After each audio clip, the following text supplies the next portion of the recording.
Welcome back to our DL educational channel.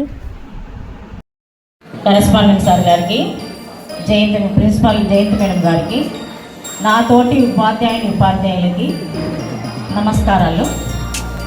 Dear students, నేను ఇప్పుడు మిమ్మల్ని ఉద్దేశించి మాట్లాడట్లేదు, జస్ట్ సమాజ పరిస్థితి ఇలా ఉంది అని చెప్తున్నాను అంతే. మన చైతన్య స్కూల్ పిల్లలు ఎలాంటి వాళ్ళో మన టీచర్స్ అందరికీ తెలిసిన విషయమే. ఇప్పుడు సో మీరు బాగా చదువుకోవాలి, మంచి పైకి రావాలి అనేది నా కోరిక. ప్రతి సబ్జెక్టు టీచర్ ఏదో ఒక సజెస్ట్ చేయాలని స్టేజ్ ఎక్కి చెప్తున్నాను. మీరు చదివింది కేవలం బుక్ నాలెడ్జ్ మాత్రమే. వాళ్ళకి జీవిత అనుభవాలు ఉన్నాయి, జీవిత పాఠాలతో నేర్చుకుని వాళ్ళు నేర్చుకునే మీకేదో సజెస్ట్ ఇవ్వడానికి, లైఫ్లో బాగుపడతారని చెప్పడానికి వచ్చారు.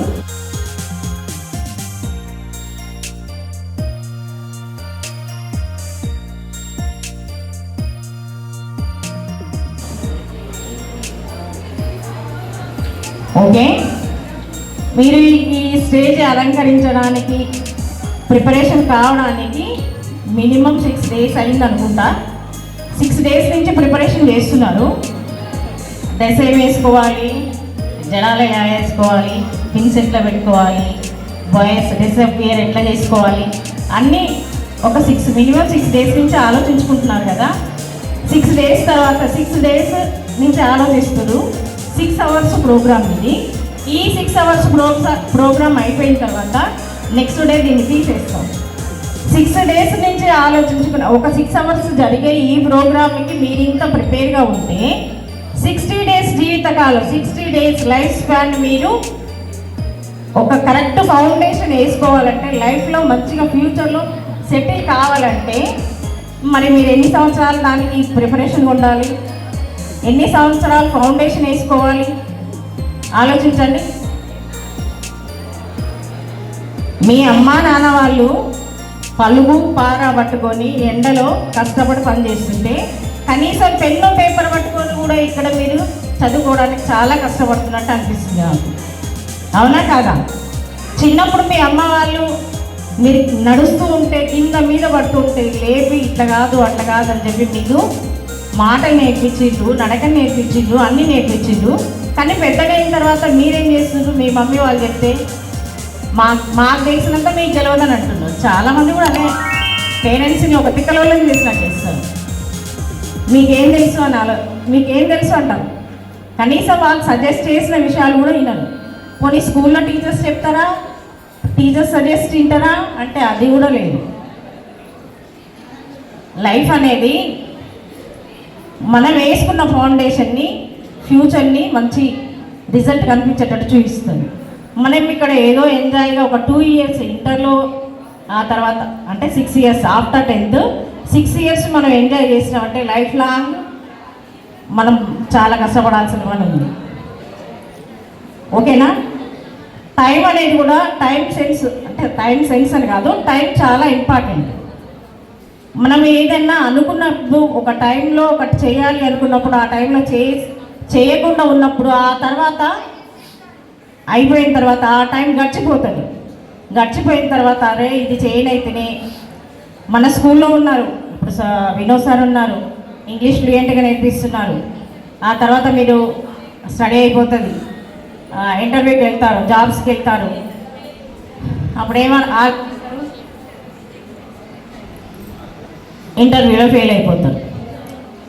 ఇంగ్లీష్ ఫ్లూయెంట్గా ఉండదు, ఇంగ్లీషు పర్ఫెక్ట్గా టాక్ చేయలేకపోతారు. అప్పుడు అనుకుంటారు అరే వినోద్ సార్ చెప్పినప్పుడు అప్పుడు నేను కొంచెం ఇంగ్లీష్ నేర్చుకుని ఉంటే బాగుండేదేమో అని అనుకుంటాను. కానీ అప్పుడు మీకు వినోద్ సార్ వస్తాడా? వినోద్ సార్ దగ్గరికి మీరు రాగలుగుతారా? రాలేదు. గడిచిపోయిన టైము మళ్ళీ తిరిగి రాదు. ఫిజిక్స్ ఉంది, కెమిస్ట్రీ ఉంది. మన స్కూల్లో టీచర్స్, హైయర్ సెక్షన్లో ఉన్న స్టాఫ్ మొత్తం, నాట్ ఓన్లీ హైయర్, లోయర్ కూడా, హైయర్ సెక్షన్లో మీకు 10th class వాళ్ళకి ప్రతి టీచర్ ఎక్స్పర్ట్, 20 years ఎక్స్పీరియన్స్ ఉన్న టీచర్స్ ఉన్నారు. మీరు వాళ్ళని సరిగ్గా యూజ్ చేసుకోవట్లేదు. మీరు తర్వాత వెళ్ళిపోయిన తర్వాత మీరే బాధపడతారు. ఫిజిక్స్, మ్యాథ్స్ ఇవన్నీ మేము కరెక్ట్గా యూజ్ చేసుకోలేకపోతే అని అనుకుంటారు. అప్పుడు మీరు ఎన్ని లక్షలు పెట్టినా, ఎంత మనీ స్పెండ్ చేసినా మళ్ళీ ఆ టైం మీకు తిరిగి రాదు. ఆ టైం, గడిచిపోయిన టైం మీకు ఆ మెమొరీస్ కూడా ఉండవు.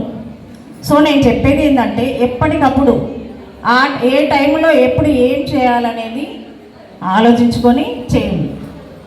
మనం ఎన్ని డబ్బులు పెట్టినా ఏదైనా వస్తుంది. డబ్బులు పెడితే మనీ స్పెండ్ చేసినప్పుడు ఏదైనా మనం సాధించుకోగలుగుతాం, ఒక్క టైం తప్ప. So time is precious.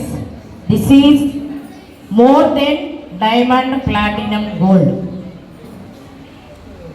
Okay, next one చెప్పేది ఏంటంటే నేను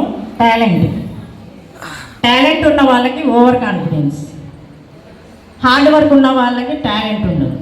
so talent plus hard work కలిపితేనే సక్సెస్. ఒక సినిమాలో మహేష్ బాబు చెప్తాడు చూడండి, not full stop for destination అని. మహర్షి సినిమా అంట. ఆ సినిమాలు మాత్రం పర్ఫెక్ట్ గుర్తుంటాయి. అయితే డెస్టినేషన్ అనేది మన లైఫ్కి ఎప్పుడు ఉండదు. మనం ఎంత నేర్చుకున్నా సముద్రం అంత ఉంటుంది మనం నేర్చుకునేది. అందులో మనం నేర్చుకుంది ఒక బకెట్ నీళ్ళంతా. నేర్చుకోవాల్సింది ఎప్పుడు లెర్నర్, ఎవ్రీ టైం లెర్నర్. మనం నేర్చుకోవాల్సింది ఎప్పుడు ఏదో ఉంటూనే ఉంటుంది. ఇన్నోవేటర్గానే ఉండాలి ఎప్పుడు. నాకు అన్నీ వచ్చు, నేను అన్నీ చేయగలను అనేది మాత్రం అది అసంభవం. సో నేను చెప్పేది ఏంటంటే only talent no use, include hard work. Talent plus hard work compulsory you get it successful. Okay, that is time. Next one is నేను ఫ్రెండ్షిప్ గురించి మాట్లాడుతున్నా. ఓకే, ఒక వ్యక్తి ఎలాంటోడు, ఒక పలానా పర్సన్ ఎలాంటి వాడు అంటే వాళ్ళ ఫ్రెండ్ని చూసి చెప్పొచ్చు. వాడి ఫ్రెండ్ ఎలాంటోడు అయితే వీడు అలాంటోడు అవుతాడు. వాడు గుడ్ పర్సన్ అయితే వీడు గుడ్ అవుతాడు, వాడు బ్యాడ్ అయితే వీడు బ్యాడ్ అవుతాడు. అవునా కాదా? సో మనం ఏంటి, మన వ్యక్తిత్వం ఏంటి అని మన ఫ్రెండ్ని బట్టి మన వ్యక్తిత్వాన్ని చెప్పొచ్చు. Depend on friend. ఓకే, నేను ఒక ఇద్దరు ఫ్రెండ్స్ ఒక బీచ్కి వెళ్తారంట. అందులో ఒక ఫ్రెండ్ అలలోకి కొట్టుకొని పోతుంటాడు. వాడు కొంచెం కొంటాడు మీలాగా. అయితే కొట్టుకుంటూ పోతుంటే ఇంకో ఫ్రెండ్ ఏం చేస్తాడు, లాగి చెంప మీద ఒక్కడు పెడతాడు. పెట్టిన తర్వాత వాడు ఏం చేస్తాడు, ఒక ఇసుక మీద నా ఫ్రెండ్ నన్ను కొట్టాడు అని రాశాడు. నా ఫ్రెండ్ నన్ను కొట్టాడు అని రాశాడు. మళ్ళీ వచ్చిన తర్వాత ఊబి ఉంటుంది, అంటే అక్కడే కాళ్ళలో ఒక ఊబిలాగా ఉంటుంది. అయితే మళ్ళీ దాంట్లోకి వెళ్తాడు, వాడు కదా దాంట్లోకి వెళ్తాడు. వెళ్ళగానే అందులో ఇరుక్కుంటే మళ్ళీ పాపం వీడే సేవ్ చేస్తాడు, బయటికి లాగి సేవ్ చేస్తాడు. అప్పుడు ఏం చేశాడు, ఒక రాయి మీద ఫ్రెండ్ నన్ను సేవ్ చేశాడు అని రాస్తాడు. అరే మరి ఇందాక ఇసుకలో అలా రాసామో సేవ్ చేశాడని రాయి మీద రాస్తున్నావు ఏంట్రా అంటే, ఒక ఫ్రెండ్ అనేవాడు ఎలా ఉండాలంటే మనము పోతున్నప్పుడు, మనం ఏదో ఆపదలో చిక్కుకున్నప్పుడు మనల్ని 4 తన్ని అయినా దారిలో పెట్టాలి. అలాంటివి ఇసుక మీద రాతల్లాంటివి, అవి చెరిపేస్తే చెరిగిపోతాయి. అలాంటి మన మనసులో పెట్టుకొని అరే వాడు నన్ను కొట్టాడే అని చెప్పి అది మనసులో పెట్టుకోవద్దు. ఇసుక మీద రాతలు, మనకు మంచి చేయాలి అనుకున్నవి ఇసుక మీద రాతలు. ఓకే, స్టోన్ మీద రాసిన ఏంటి, మరి స్టోన్ మీద ఎందుకు రాసామంటే స్టోన్ మీద రాసినవి అవి స్టాండర్డ్గా ఉంటాయి. అదేంటంటే ఊపిలోకి దిగిపోతుంటే వాడి ప్రాణానికి నా ప్రాణం అంటేసి వాడు కాపాడాడు. సో అంటే అలాంటి ఫ్రెండ్ మనకు లైఫ్లో ఎప్పుడైనా ఉపయోగపడతాడు. మనం అడుగున పడిపోయినా మనకు చెయ్యని తీస్తాడు. సో అలాంటి వాడిని మనం ఎక్కడ పెట్టుకోవాలి, గుండెలో పెట్టుకొని పూజ చేసుకోవాలి. అందుకే నేను రాయి మీద రాశాను అంటాడు. ఓకేనా? అది ఇప్పుడు నేను చెప్పేది ఏంటంటే మీకు అర్థమైంది అనుకుంటా. ఫ్రెండ్ అనేవాడు సిగరెట్ పక్కన ఉండే సిగరెట్ తాగుతుంటే అరే తాగరా బాగుంటుంది అని చెప్పితే వాడు ఫ్రెండ్ కాదు. అరే దాన్ని పక్కన పడేయడానికి చెంప పగల కొట్టిండనుకో వాడు ఫ్రెండ్ అవుతాడు.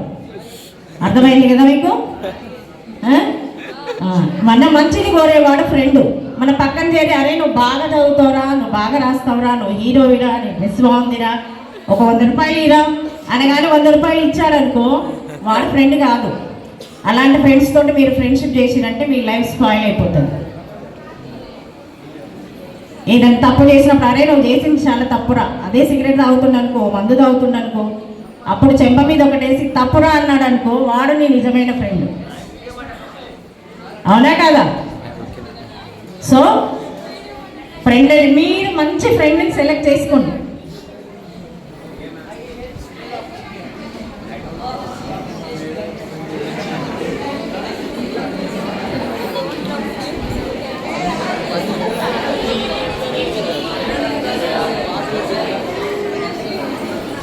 ఓకే, చిన్న చిన్న అవకాశం కాదు, పెద్ద అవకాశం ఎక్కువనే యూజ్ చేసుకున్నాను నేను. ఈ పెద్ద అవకాశం ఇచ్చిన వాళ్ళకి థ్యాంక్స్.